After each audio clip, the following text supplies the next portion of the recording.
Lights, camera, access.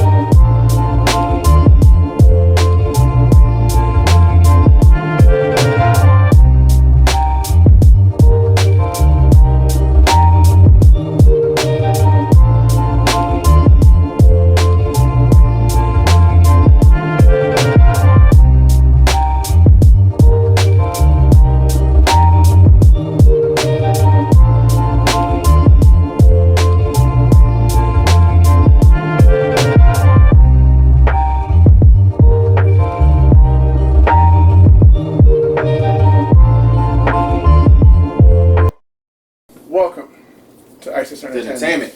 I'm your host, Quentin Harris. And I'm your co-host, and I'm also the co-host of the show, FAROUQ, the king of entertainment. So, man, I actually had the pleasure of interviewing one of my good friends, BLAINE SANTOS, actor, writer, producer, director. He does a lot of sound. He's really adamant about sound too, and he wrote a movie called Charlie's Demons, which was really close. It's interesting. It's very interesting, close to the heart. It really is. I mean, I could say it's close for me, Right. because the movie is basically talking about dealing with mental health issues, and I'm dealing with mental health issues as well. What a lot of people don't know is I am on the autism spectrum, so I'm autistic. I got PTSD, high anxiety, and and depression. So I have a very large amount of stuff going on with me. Which is still an inspiration, I just want to let you know that. Of course, thank you, my So brother. inspiration, Thank you, bro. thank you, bro. Thank you. But for people who don't know, yeah, like he literally brought back everything that I'd forgotten about filmmaking, and also, but not just filmmaking, but life too. He mentioned me like, you know, you do too much, cut it out. Yeah, No, I mean, it happens to anybody. I mean, when you're talking about mental health, it's a very big, serious issue. And I want everybody in the community to know that it is a serious issue.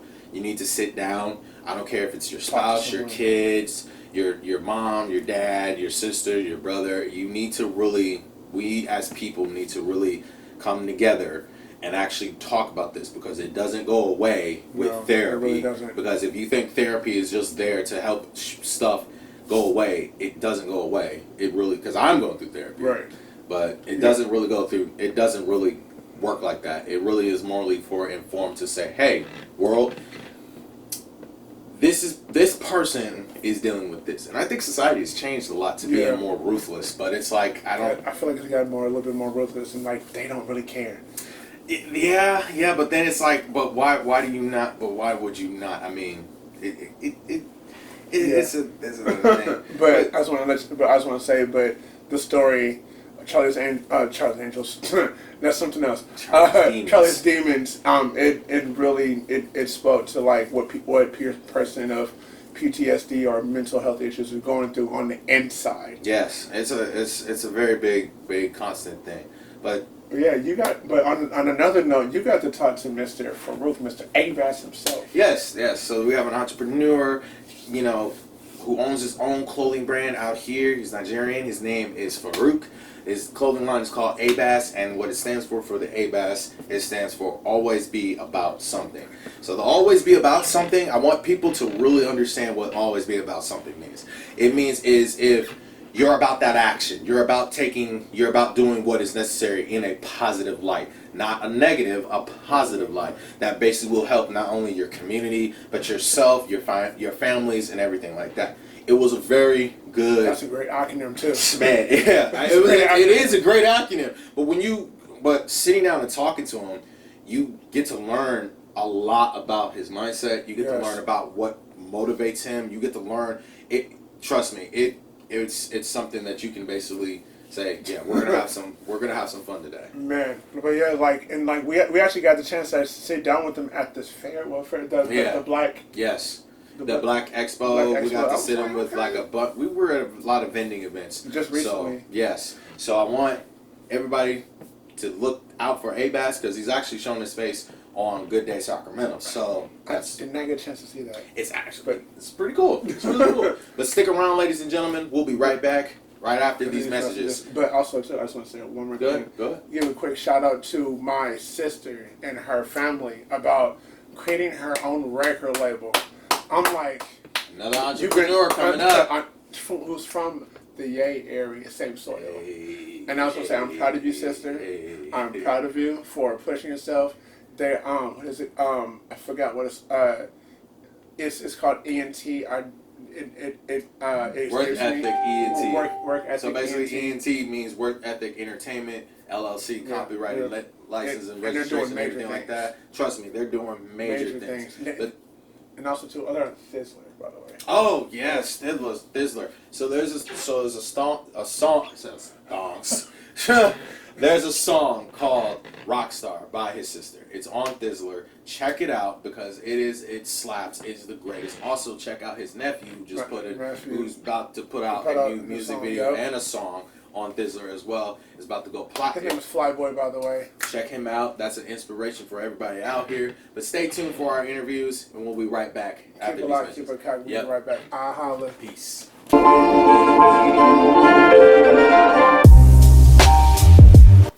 Welcome to another edition of Access Entertainment. I am here with my close friend, and I can say actually mentor as well, for as long as a year now? Yeah. Yeah, about a year now.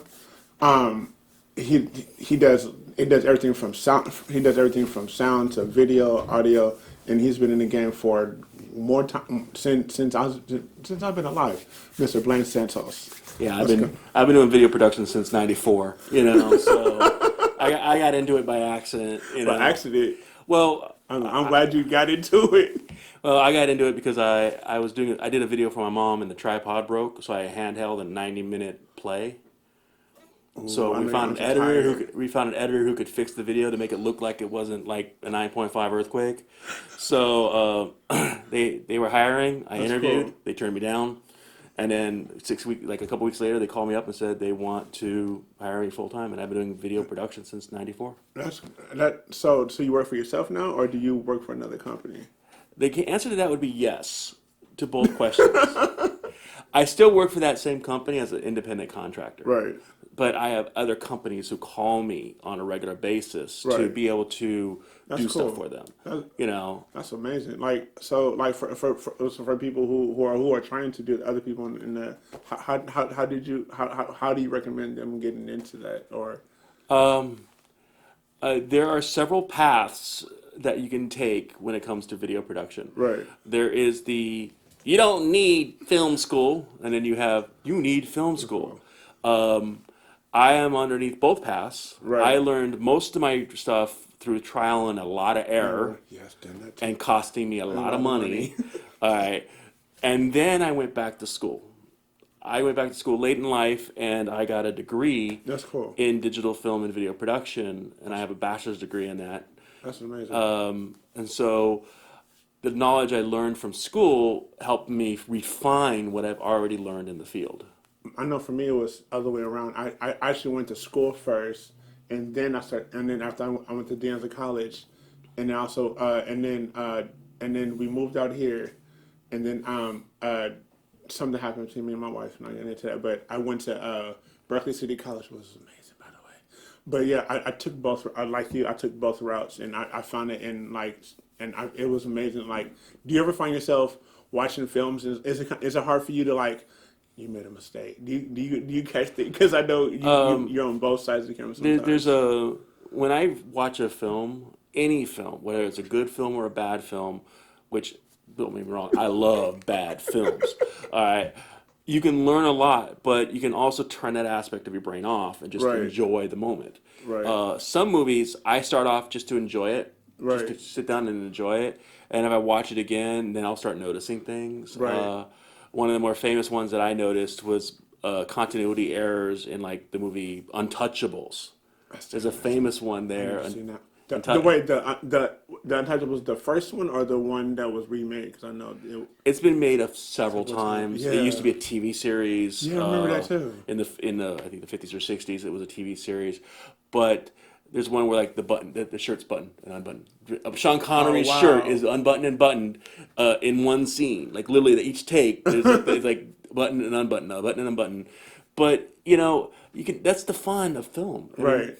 as I said, watching a bad film, like a really horrible film, you will learn so much more than yeah. you'll see from an Oscar winner. Exactly. You will see what not to do and what to do. That's dope. Right, exactly. And I went to film school. I was one of the older students there, and I went to school with a lot of young students Right. who hadn't even seen half the movies, or a tenth of the movies that I have seen. Do you find yourself trying to teach them as well, or were you just Well, I had to have one instructor pull me on one side and say, "Let them fail, let them fail." Was it And I'm hard like, for you to be like, Well, my Okay. thought was, it's my grade 2 as a group project. I've been out in the field. There is no option for fail. right? Okay. Yeah. I mean, you do a wedding, an event wedding, where you have zero control over things.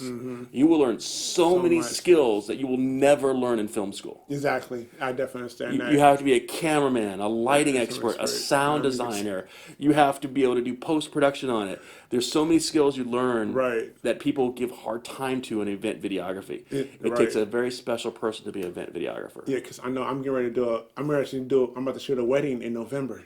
Good luck. And for my friend. Good luck.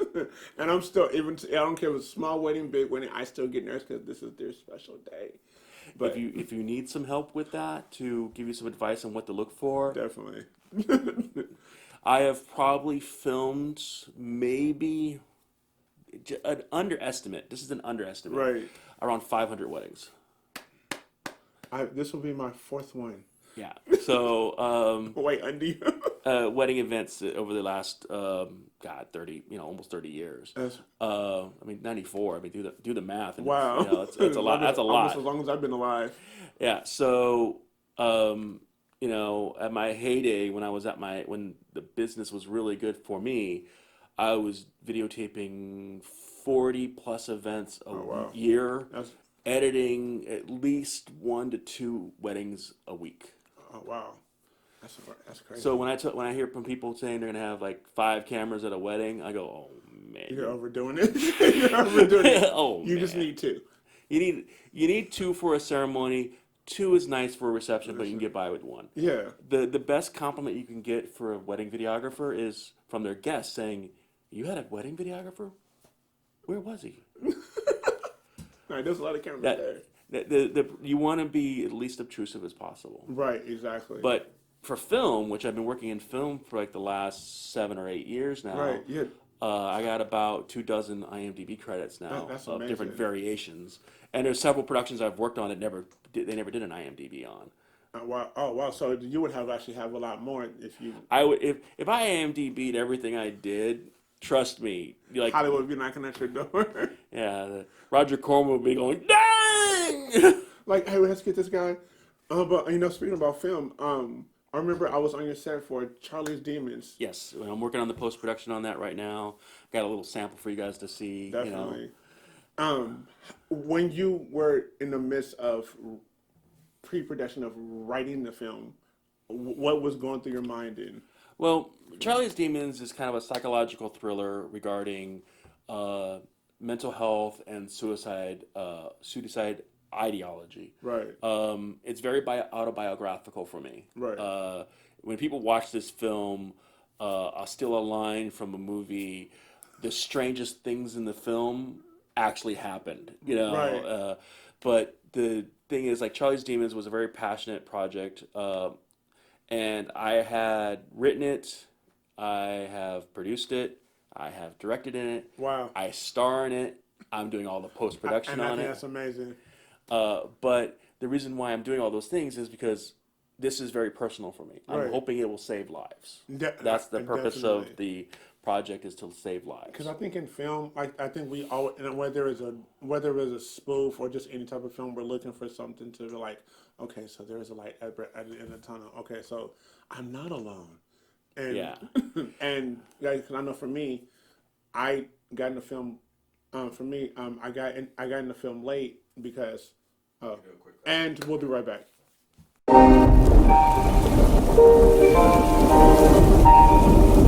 So, What challenges do you face in the film industry, and how do you overcome them? My belly is one of my biggest challenges. I also talk too much, so some people don't work with me because I'm a chatterbox. Hi, how you doing? My name's Quentin Harris. Yeah, because talk too much anonymous. Uh, but no, I'm getting connections. I'm making people, That's dope. learn that I know stuff. When I get most of the time, I'm chosen to do sound on people's sets because nobody else wants to do sound, and I'm finding out there's not a lot of sound guys on set. Nobody wants to do sound. Sounds, yep. But Definitely that is. not as a sound person saying this, but you can watch a film or a video that looks horrible with great sound Yeah. I've noticed without that. it bugging you too much.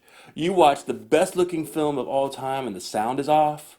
Oh, you're like, it's like nails on a chalkboard.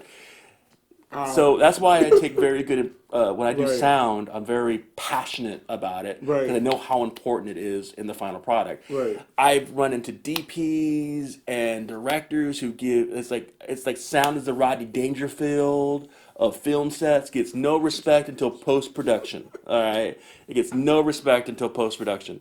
So I definitely that's what I see do that. a lot on some Right. film sets is sound and trying to break out and get more connections. The thing about it's a lot of investment Yeah. financially. Yeah. I mean, literally, like 90% of whatever money I make goes right back into buying new equipment, Right. and my family goes, "When are you gonna stop buying equipment?" When I die. Yeah. That's pretty much how it goes, ladies and gentlemen. Yeah. When you're in film, And you're not getting the best equipment. You're getting what's good for what you're using. But the problem is, you can get the cheapest equipment possible, and you can just be rebuying it, and yeah. dreading it the entire time. Like buying a tripod. The thing about like people cheap- a cheap tripod from Walmart, have fun with that because it's either going to break on you or it's too lightweight for a Yeah. camera. a So lot of people don't understand that. and there's a phrase in film, nothing's more real than real. That's yeah, why I've more heard practical about that. effects look better than digital Right. effects. Well, nothing's more steady than a tripod. I'm gonna use that one. Yeah, nothing's more steady than a tripod. Literally, you have steady cams, you have rigs, you have all these things, but you put it on a tripod, it's steady. Right. You can do a lot with a tripod like we're doing right here. Exactly. So- Because I know while we're setting up, you were showing me about the tripod. I was like, I forgot about that. I forgot about that. Oh, duly noted. Knowing your equipment and what it can do is a very valuable thing. And knowing it's half the battle. No. Oh yeah, oh yeah. But the problem is Hasbro financed both sides of that conflict.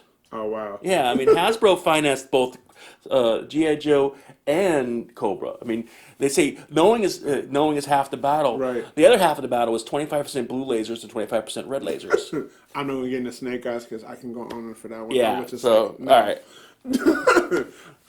But because I know we touched upon this again earlier. What does it take to make a film, and for those who want to become a filmmaker?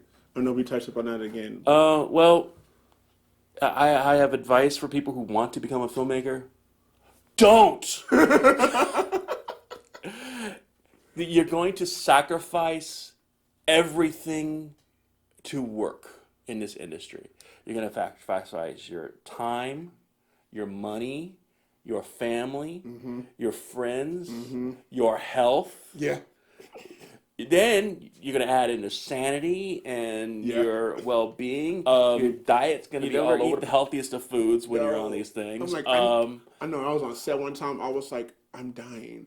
I know I'm not should be eat candy or something like this, but I'm gonna eat this anyway because it has sugar in it and it's gonna Yeah, keep me it's going to awake. get you through the day. Now, if people talk about the sacrifices of an artist are never appreciated during their time, good example, Van Gogh. Vincent Van Gogh cut off his ear because he was so distraught with everything. But artists sacrifice everything for their art. Yeah, I know. So Yeah. unless you're willing to do that, don't get in the film industry. I'm sorry. It's just going to murder you. You're going to run into people who don't like you. You're going to run into people who are shallow. You're going to run into people who are in it just for the money. Yeah. Robert Kane is his last name. I can't remember his first name right now. He was in the movie Jaws: The Revenge, a really Right. not so good movie. But when he's interviewed and he's asked about Jaws: Revenge, he goes, "You know what? I can show you the house that movie built because you know what? It paid for his house. Oh, that's dope. So he looked at it like that was a paycheck, and he Right. got through it. So there are people who do it because they're passionate. I would be on set 24/7. Yeah. But I got bills to pay, so Yeah. I want to get paid. I have But a I child. also do free. I also do free stuff too, and that was the thing. Like with Charlie's Demons, Right. I'm gonna segment back to that. Every person who was involved in that project for Charlie's Demons volunteered their time because of how passionate the story is. I can tell you right now, I literally almost cried, ladies and gentlemen. This film I is kinda had- this film is only about it's gonna be about 30 minutes long, but the character Charlie goes through so much in one day. You only seen one scene. Yeah, I've only Okay, one that's like scene. half the film right there. That one scene we worked on was half the film. Oh my gosh. All right, I and can't wait to see the rest when the rest comes out. oh, people are gonna think I'm fibbing when it comes to that story. So, but yeah, so that's what I'm talking about. When you want to get into film, I got into it for the love of Star Wars. If there's one movie that I can say that got me into it, Star Wars, New Hope, Yes. Episode 4, whatever title you want to give it, I know it as Star Wars. People later on know it as New Hope. People know it later on know it as Episode 4. Right. And people say it's the late and great, but also Right. everything else. Yeah, because I know with me, I know when I wanted to I've known I want to get into film since I was 17 years old. People kept asking, "What do you want to do?" That want to be a basketball player? No, the guy that's in the camera. And they was like, "How much to be this?" I'm like, "I don't want to do that. That's boring." Well, here's the thing. I played football I in played high football, yeah, school me too. and in college as a Right. defensive lineman. Same here. Yeah, Yes. eat the quarterback. I got double teamed by Samoans and Tongans. I used to split them on a regular basis. So, but yeah, this is my passion. Are there have you met or are you working towards like getting into being influenced by like by people who are high profile and or businesses or are you planning to like network with other big name people or Well, if there was two sets of people that I would like to work for eventually, is the Asylum Films company. heard about that? They do these they call them mockbusters.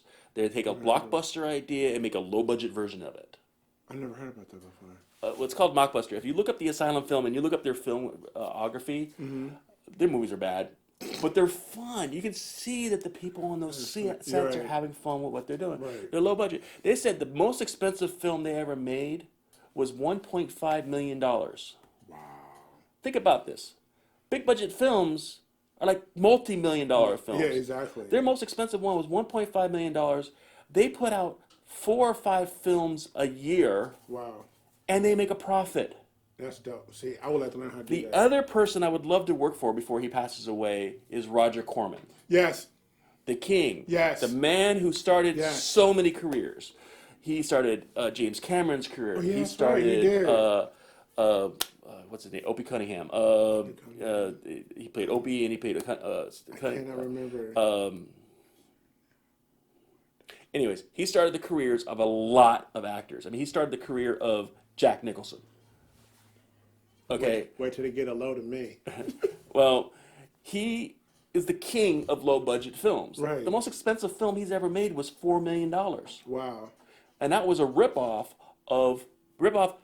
kinda, and a remake of Kira Kurosawa's, or Seven Samurai, or Magnificent Seven. Right. And he did it in space called Battle Beyond the Stars. I've heard And that launched the career of James Cameron. I've So if I was going to work with somebody big, those are two, a company, Asylum, and Roger Corman is somebody I'd like to work for. Because of the fact that their films are so much fun. But That's amazing. I've met only a handful of like named celebrities, Right. and they're okay. You know, it's fine. You know, I mean, I don't really have a celebrity that I would like die to work with. Yeah, I was but, going to ask you, like, is there someone that you really want to work with? I would love to do my own version of like Gem and the Holograms and cast, Lady Gaga as Gem. That would be something to see. That would be dope. So we'll be right back.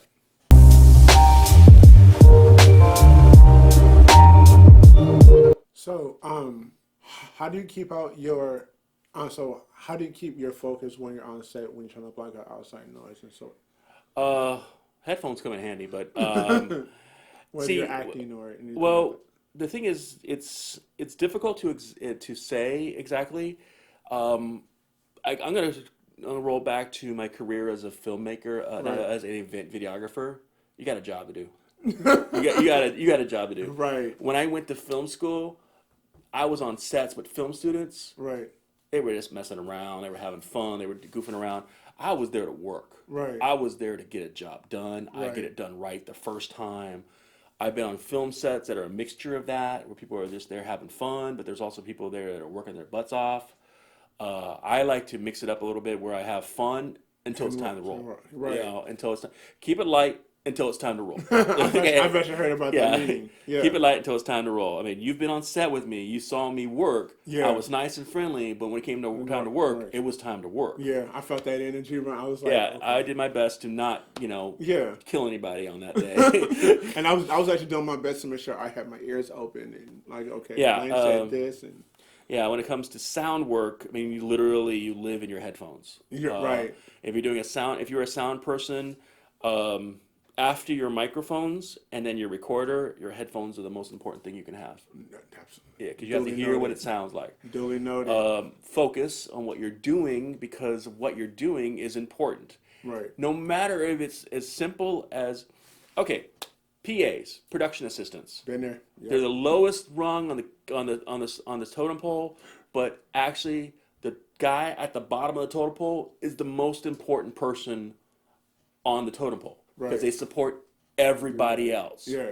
You got to think of it as a team like football. Yeah. All right, who's the most important person on the football team? The quarterback. No, Well, I thought it was the quarterback. it's the lineman. Oh yeah, oh yeah, the linemen are there to protect the quarterback. And, Any quarterback who gets Yeah. 4 seconds can get that ball off. right.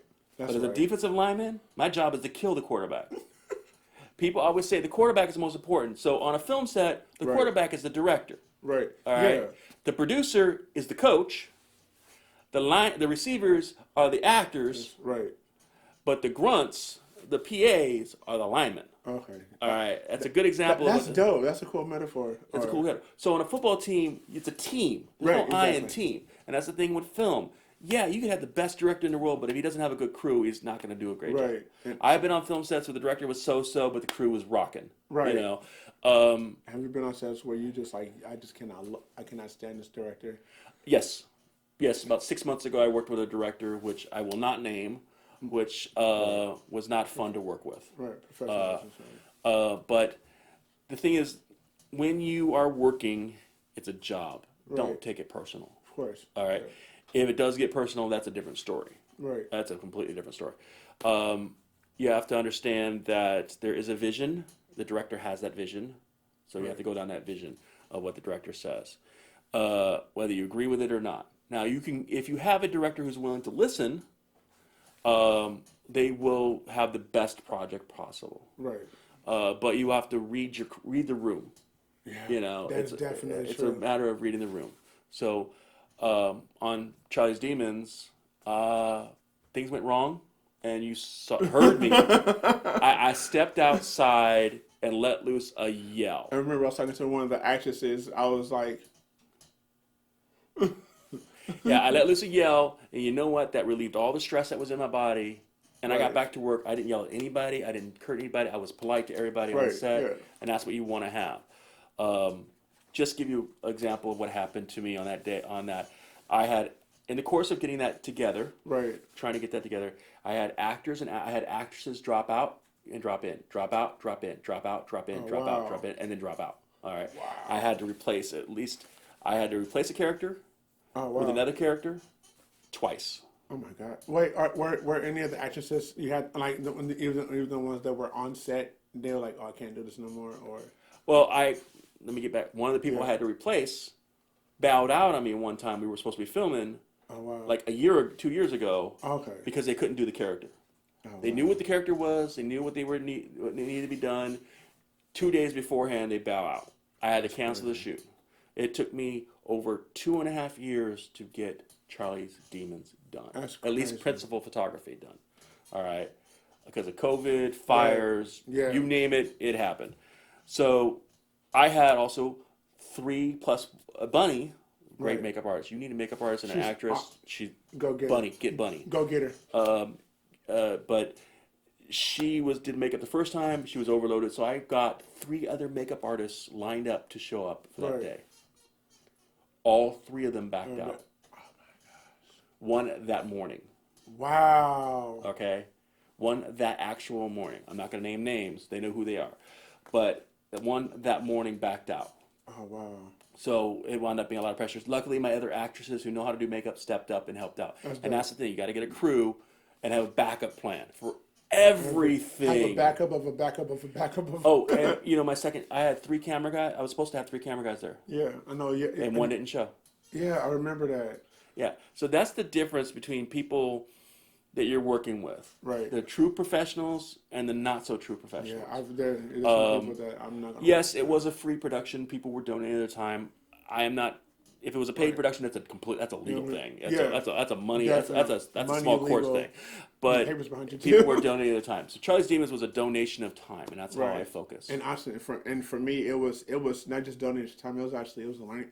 I love being on set because I was working with you, and also another thing too. I'm learning. I love when I'm on set. I'm always looking for what can I learn today, or what it's like I don't care, man, woman, even a child. If a child knows been on set more times than Well, I've been on over 24 film sets at least, big productions to Right. small productions, the little tiny productions. I have filmed 400 or 500 events in my life. Okay, Oh, wow. Events between weddings and parties and stuff like that. I've gone to film school. Would you consider me an expert? Yes. You've seen me teach you how to do things. Yeah, I would do it. I definitely would. I learn something new every single production. Yeah, that's true. There's always room for knowledge. Definitely. You can always learn something new. And knowledge is the most powerful thing you can have, because once you have it, unless you got Alzheimer's, you ain't going to lose it.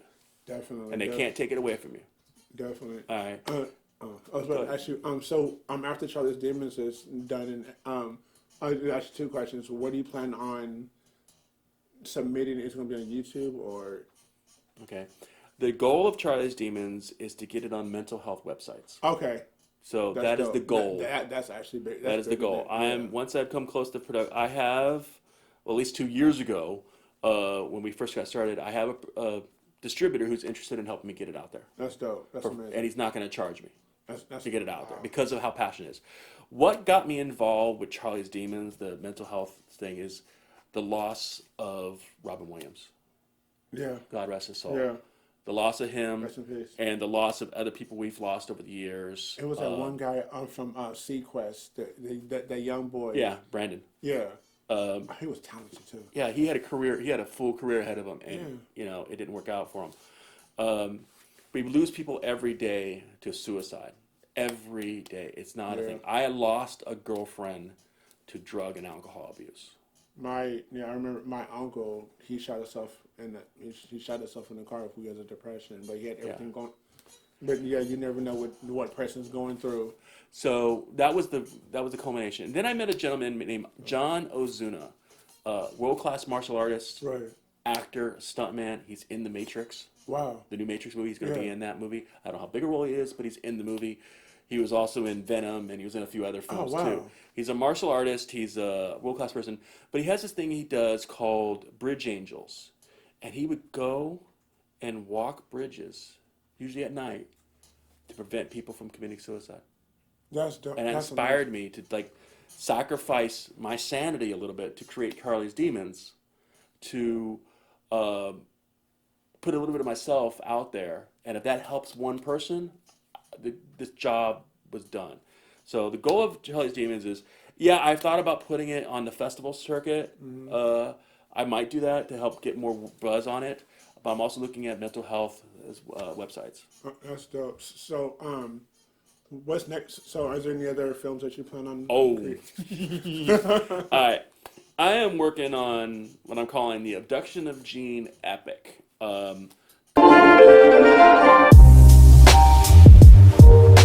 So what's next for me is I am currently working on. Well, in this film industry, you work on multiple things at one time, and then when something comes together, you That come is together. true. Absolutely true. I'm working on a script that's either going to be 3 movies, or a miniseries or a series, Right. like a web series. How do you determine, as you're writing, is it hard for you to determine? I originally thought of it as 3 movies, so I'm writing it as 3 movies. But the more it's coming together and the more research that I've done, I'm gonna have to go back. When I do my rewrite, I'm gonna rewrite it so that I can do a web series out of it, like short segments, web series. That's what's next. I had some ideas for a slasher film to have it take place in Sacramento. I have a horror film I've already written. I'm going to submit to a festival, to a writing challenge thing. That's Okay. and it's going to cost me some money to get a challenge, submit it. But I have a horror film that I want to write. There are local actors that I want to work with. There's a lot of actresses. I work with a lot of women on set, and the reason for that is I like to cast women in roles that are typically for men.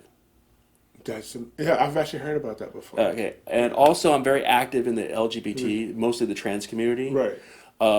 And I'm going to make sure that I have a trans person on every single production I do from now on. Okay. It's my way of helping out. You Okay. know, I did a film, my film Abduction of Gene, which is the first one, which is on YouTube. I did the film, and I sat back and said, "Damn, I forgot. That's a lot of white people," and I'm very conscious of that. I'm very conscious of the fact that representation is important. Right. But I talked to a rap artist one time, and he talks about this music video he did where he had a whole bunch of white girls show up, and he's a black rap artist, and he asked the producers, like, "Dude, where are all the black girls at?" And he's like, "We went with who showed up." Right. Sometimes the most important thing you can do is to show up. Yeah. That's You will most get important, opportunities definitely. if you show up. Like you've been on set trying to learn things. I saw you on Soul Cage learning stuff as you watched. Yeah. You were actively participating in the production. I was a director. I was a, oh my God, I was an understudy. Yeah, you were understudy. You were learning. But the best thing to do is to get on set. So sometimes the best thing to do is just be an extra. Yeah. You may not get paid. I tell people that all the time. You'll get an IMDb credit maybe, but you can see what's going on. Right, You can yeah. see how people work. You can see the hierarchy of things. I've actually told a lot of my friends, like, I want to get into acting, be an extra, but you're not going to get any speaking roles. Be an extra. You know what? 'Cause- Yeah. I got on a set recently as an extra, just background person. They pulled me forward. I got a speaking role. Okay. That's amazing. That's dope. That's dope. Soul Cage. Yeah. I was just there to do sound. They asked me to be a security guard. What? Yeah. Oh, okay. So when you see Soul Cage, it's out there right now. Yeah, it's just premiered in Las Vegas, actually. Yeah, I'm helping with the post production on that a little That's more. dope. So, but you don't know what's going to happen Because I remember until you show up. I would me, Phil, and Eric, we were on a production, and like I was there to be extra, and I had a speaking role, and it was all improv. Yep. But yeah, but it was like great. Thank you for coming on set. Hey, call me anytime you need me. When Charlie's Demons is finished, we're gonna promote the heck out of it. This is Quentin Harris, Access Entertainment. We out. I holla.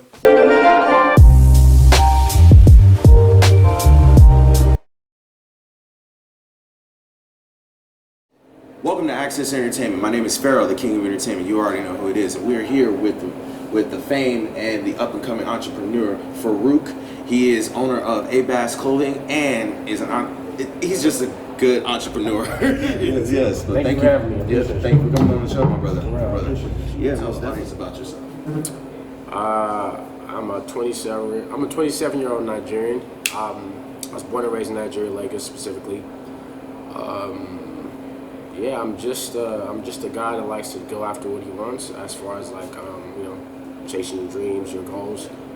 I went to high school in Tracy. I'm from the Bay. I went to middle school, elementary school in the Bay, high school in Tracy. I came to Sacramento for college, and I've been here ever since. So I've been in Sacramento for about since 2012. So yeah, about 9 years now. So it's a little rundown about who I am and how I came to be here.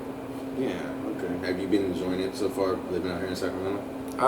It's the longest I've lived in my life. So yeah, I like Sacramento a lot. I can see myself putting roots down here. I do have ambitions to move down to SoCal though, so that's down the line. So the brand ABAS, Right. what does it stand for, and what message are you trying to put out there to the community or the world, if you want? Okay. So ABAS is an acronym for Always Be About Something. The message that I want to relay out to the world, I want to change that I want to I can mentality. That's like the biggest thing for me. So when I say always be about something, ultimately we all have different passions and goals we want. I just want you to move from that mentality of I want to do something to I can do something. And once you have the I can mentality, people will tend to act more in the I can mentality than I want mentality. Right. So for me, I want to be that gap. I want to be that bridge to to motivate you, inspire you, and just get you off your ass and do something. I don't know if I can curse or not, but Right. Nah, I mean, because being around you a lot, I mean, Right. we hang out a lot in the world, so just like you guys know, we hang out a lot, so it's being around you, you do inspire a lot of people, and you inspire me just on a regular daily basis, so I want to say thank you to you. Thank you. So, yeah, so what inspired you to become an entrepreneur, and what level of impact do you see yourself in the fashion, in putting on the fashion industry? Ultimately, I never really talk about it much, but my father really was the person that opened my eyes to the entrepreneurship world. So when I was in middle school, I think I was like 13 or 12 or 13, my dad used to sell African foods. And he had like this spurt of success. It was crazy.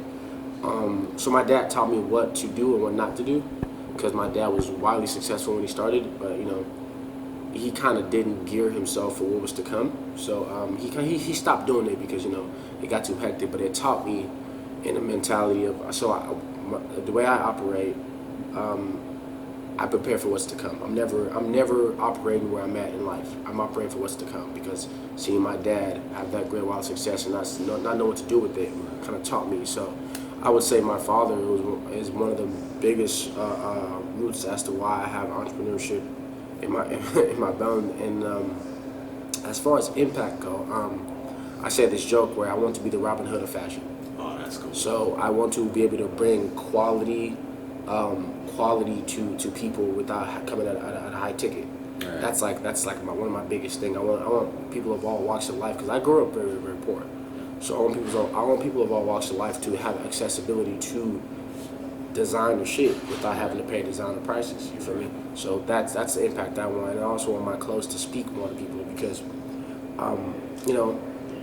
one of the biggest message that you can carry on in this life is how you present yourself. Right. That's the one thing that's constant, because you see people all the time and people judge you all the time. That's a reality we face. So for me, my clothes are kind of like a statement, because when you're rocking ABAS, you're saying to the world I'm about something, Right. and you're inviting them to do the same. So for me, I want to be that bridge to you and a stranger, where it's like, what does ABAS mean? Always be about something. Okay, what are you about? That's what I want to Bring the questions to the exactly. So the like, members and audience. I want to be your voice in the world. I want you to rock ABAS, and people ask, well, you're rocking ABAS, so what are you about? I want that conversation to be sparked through ABAS. I like that. So, yeah. Yeah, because there's a lot. You don't hear many people asking those questions. What are you about? Right. What do you basically want to do with your life? Exactly. What are your passions? Yeah, For me, yeah. things like that. And then you also look at it too, because as the mindset of a microwave age is happening right now, they don't talk about. They don't think that passion exists, or they don't have a passion for shit. No, we don't get deep anymore for some reason. Yeah. It's just crazy. So to my next question, what challenges do you face as an entrepreneur, and how do you separate yourself from the rest? That's just tough. Challenges are just everyday struggles. No one's perfect. There's days where I want to not do nothing. There's days where I'm like, fuck it. There's days where you make no sales. There's even weeks where you make no sales, and it's like, does that actually is that because I suck as an entrepreneur, or am I doing something wrong? One of my biggest challenges was learning to separate my value from my business. Because there was times where if I didn't make any money, I felt worthless. So understanding that as an entrepreneur, you make your business. Your business is who you are. Your business is a small aspect of who you are. So once you start understanding that, you don't tie your value so much to the business, because at the end of the day, if you do that, it's going to be a long and tragic road. What separates me from the rest, I would say, is I just want to inspire people. Like that's the one thing I want to leave I want when I leave this earth, I want people to say that he created a vessel for others. Like he inspired others. He made others want to go do for themselves. I think that's what makes me different. I mean, granted, a lot of people will say that, but for me, it's my brand says that. Like I'm saying, like everything I do, I want it to speak to the fact that exactly. Like I want it to speak to the fact that like what I do is not for me at all in any capacity. Yes, I make clothes. Yes, I do this, but at the end of the day, I do it because I want others to go get it however they see fit. You know what I'm saying? So yeah, that's what makes me different. That's a strong inspiration there. That's very strong. So then now, How do you keep focus and block out outside noise? Because I know you as an entrepreneur, you have a lot of things you focus on, Right. But you also like within that focus, what is your main focus, and then how do you block outside noise from people basically coming in yelling in your ear about the bull crap that's going on, all that stuff? How do you? Just at all times keeping the bigger picture in mind. You know what I'm saying? I feel like sometimes we set a goal, right? And we start making steps to those goals. But in our journey, we forget the goal. So we get lost in the journey. For me, I always, not to be redundant, but I always have the end goal in mind, where I'm going. So when I'm taking those steps, when I'm making those moves, if I make the wrong step, I take a step back and look, okay, what it doesn't fit to what the goal is supposed to be. You know what I'm saying? So for me, the way to stay focused is, one, having a team. That helps to keep you in line. Yes. Two, always understanding the goal at hand. Like I hate to be redundant, but if you don't have a bigger picture goal, the little steps you take sometimes will feel meaningless. And when they start to feel meaningless, you start to deviate from the plan. So always having that bigger goal in mind, and from time to time taking a step out to make sure you're still aligned with that goal. Right. So that's how I stay focused personally. And that's a good focus, because this is like the same focus for me. It's like as a writer, it's like I gotta focus on this because my end goal is to become the filmmaker. Like I tell people, I laugh about some of the projects I want to do in the near future, but that's where my focus, my end goal is. Okay. So that end goal right there is definitely on point with that. Yeah. And so with that, with your focus on that level, are there any high profile influences that you are hoping to work with, or businesses that you're willing to work with for ABAS? I mean, you're already getting your name out there, and everybody in the Sacramento community. I want everybody to know, in the Sacramento community, is working with this guy. Right. Who on the high profile note do you wish to have your brand being played by? Because I know you got a professional boxer that is rocking your brand. Who else? Shout out to Kevin, by the way. I'm not really too. I mean, yes, working with high influencers, it does bring notoriety to the brand. But I'm for the people though. Realistically, somebody that I look up to, Devlin Carter.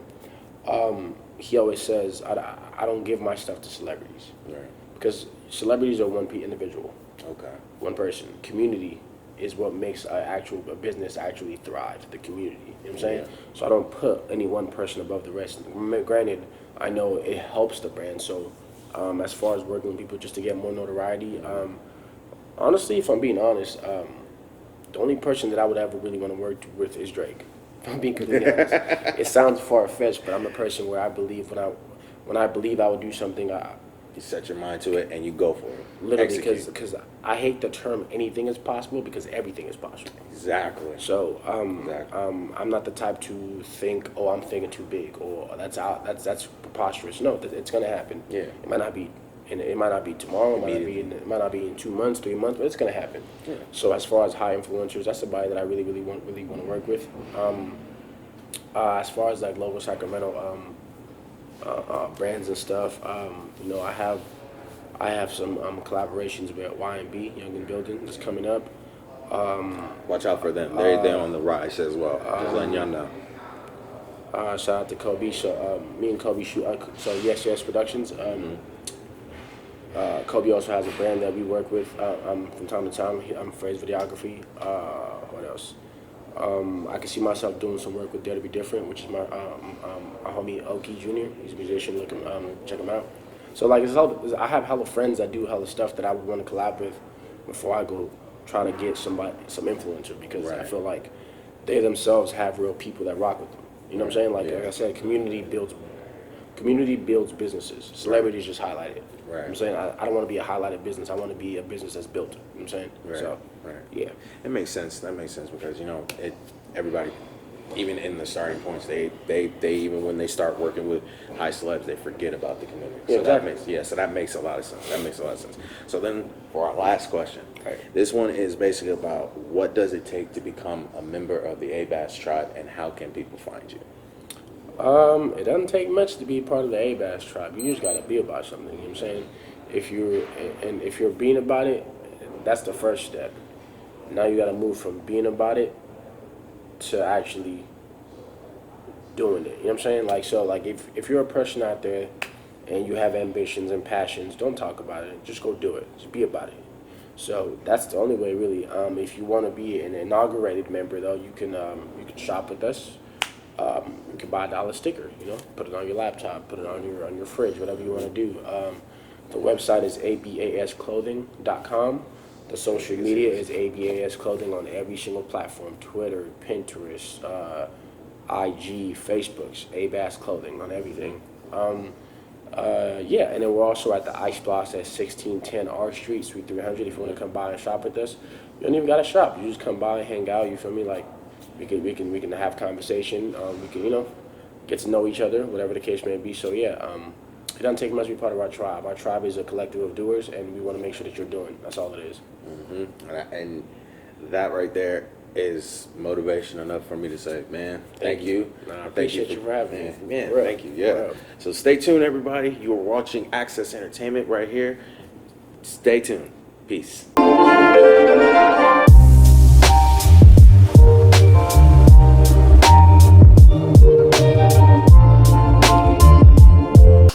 What's up, world? This is the King of Entertainment. Welcome to Access Entertainment's movie reviews.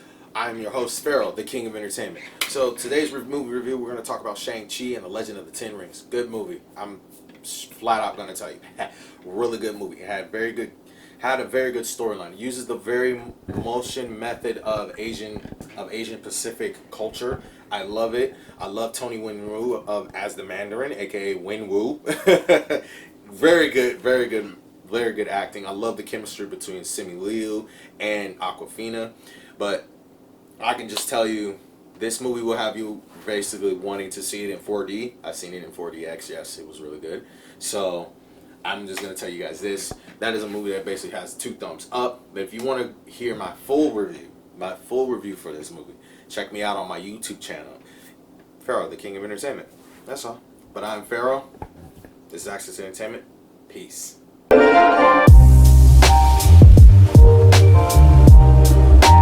And we're back. Yes, we are. Man, how was your interview with BLAINE? Oh my God, it was. And also too, I just want to mention, everybody know BLAINE, even though he's in the film industry, and I'm pretty sure he has a lot of IMDb credits, and when I get to talk to him off and on camera, his credits, it's off the chain.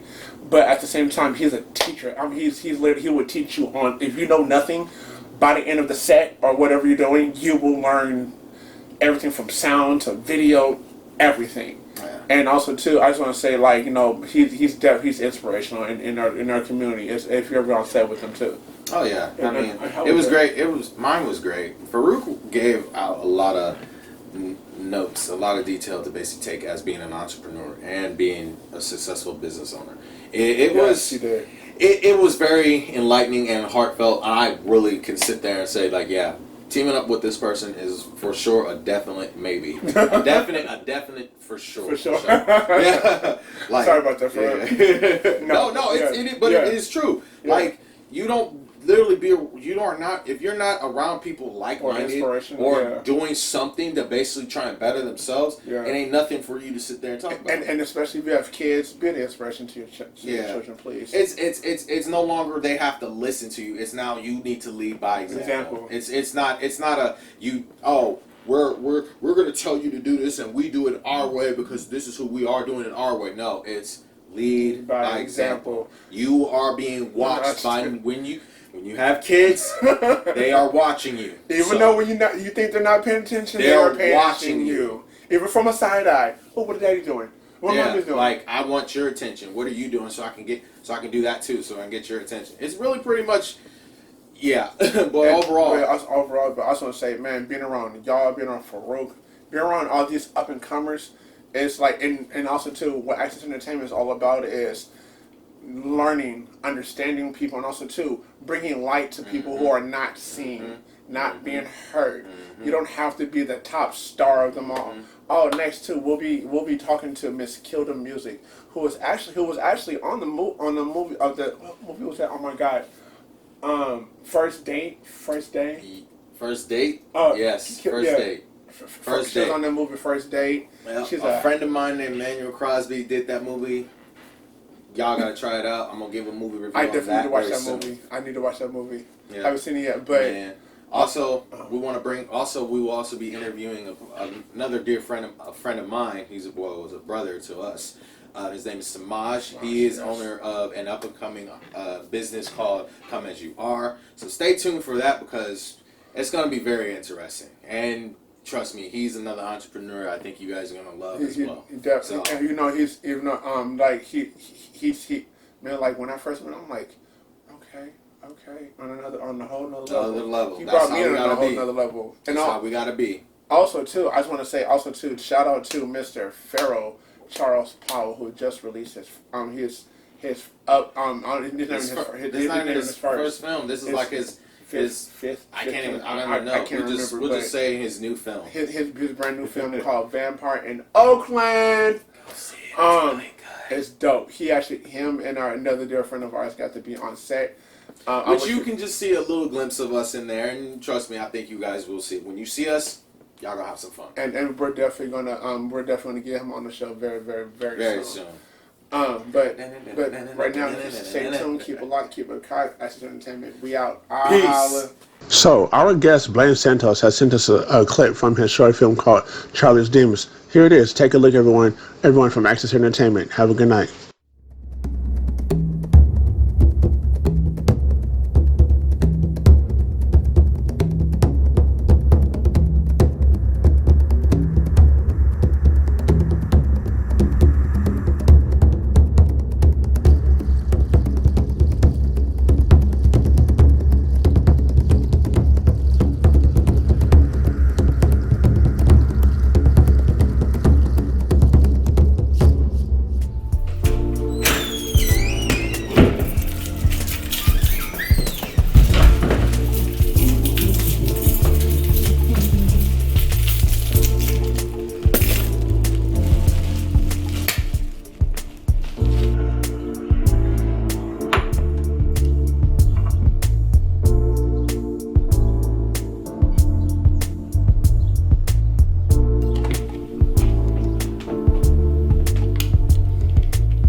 Babe, how's it going, Juliet?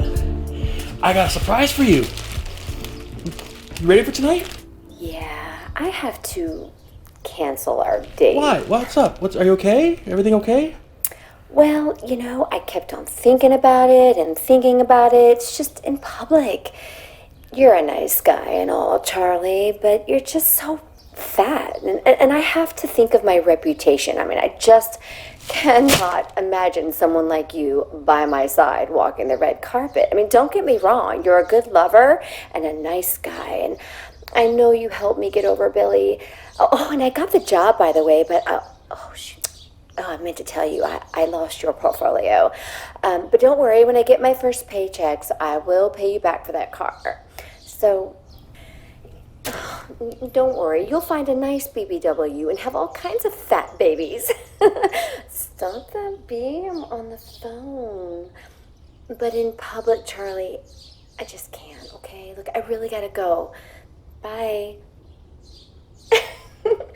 Billy, yeah, I just dumped that fat.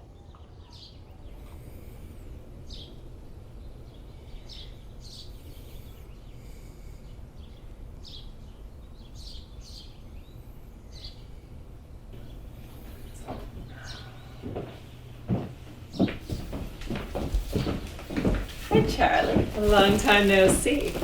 Yeah, what's it been? A week? All work and no play, and no time for us.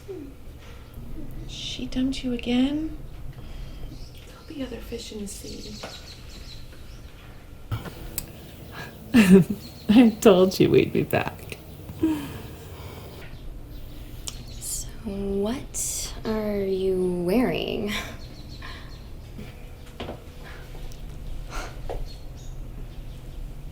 How much did these tickets set you back?